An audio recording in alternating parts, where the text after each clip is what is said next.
Okay, we're going to have a look at our last tee in the series here, and the one we're going to look at today is a on-center oblique tee. Okay, so this one is the one that's on an angle, not perpendicular off the pipe. So we're going to draw this one right now. So we'll start off with, again, a full front elevation and side elevation.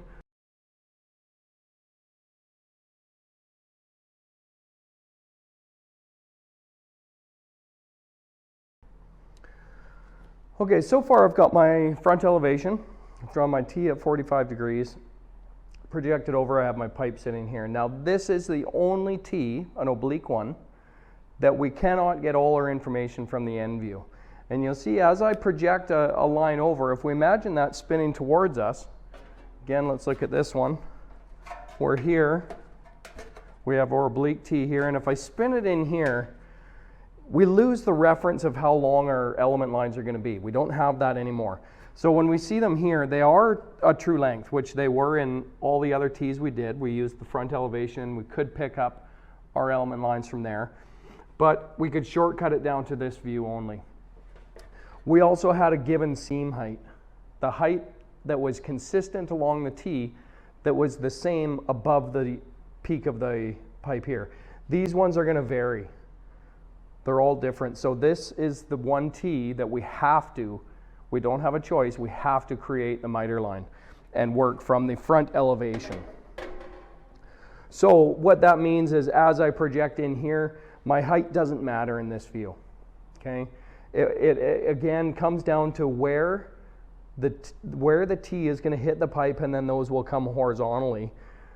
But as far as where this is, it could be inside here, it could be way up here. It doesn't matter because they're going to hit the same spot on the pipe regardless.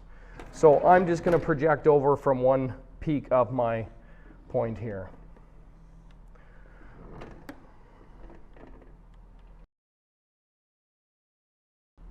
We do have a line of symmetry here, so we could cut off half it if we wanted to. I'm just going to keep going with the full view here.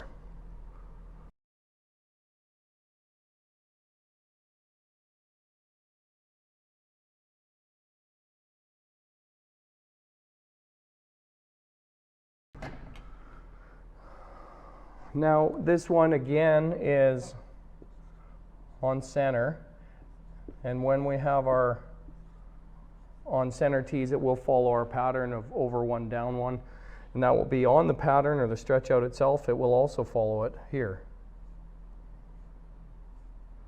in the miter view. So there's our miter line now established. I can number this one, but again I'm going to shortcut a little bit. So now to our stretch out. And for a stretch out, I'm going to, as always, I'm going to project my baseline from center of the pipe. And I'm going to run a vertical line just really long right now. And what I'm going to do to find my height of my blank size, I'm not going to calculate, I'm going to grab it right from my view here. So I'm going to come over and pick up line 1. And you'll find that it may be line 1, it may be line 2, but I'm just going to see. I'm going to pick up one of them and check them all. And for my case, it's definitely line 1 that is the longest. It's pretty close to line 2. They're almost exactly the same, but line 1 is a little bit longer. So I'm going to tick that off here. Because I know that's my longest line, or my longest element line here, that's going to be the maximum amount of material I'm going to require.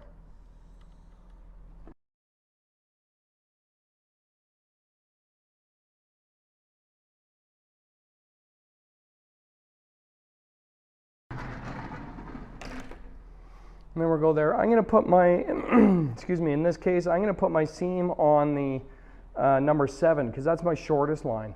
So we'll pick our short line to go there. So I'm gonna label it 7, 6, 5, and down the number line, and then back up. Again, always starting, stopping at the same point. So now the process is just back to the same. I'm going to grab my corresponding point and get it transferred onto my stretch out.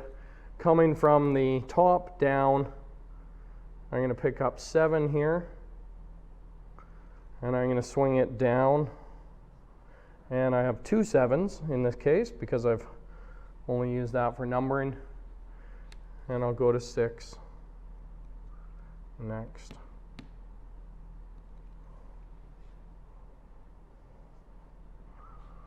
And 6 over here, and 5.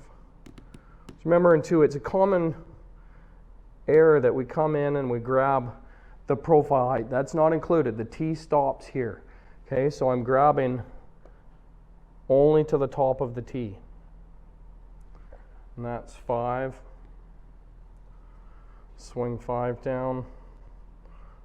Starting to see a pretty good drop there. 4.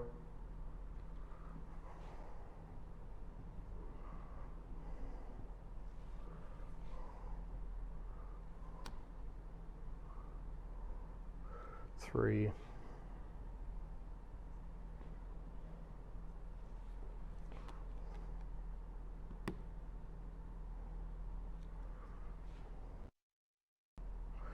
Yeah, we said that 2 was close, so there we go. And then I knew 1 was my max.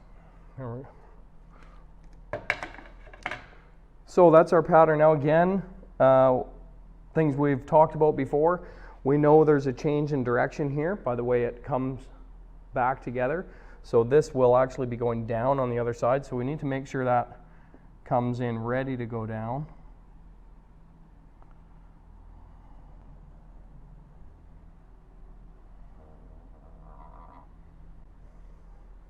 Again, using a flexible curve. If you have one, we have magnets or the drafting equipment. Draw on that pattern, and then again, this is our scrap here. So that's an oblique tee.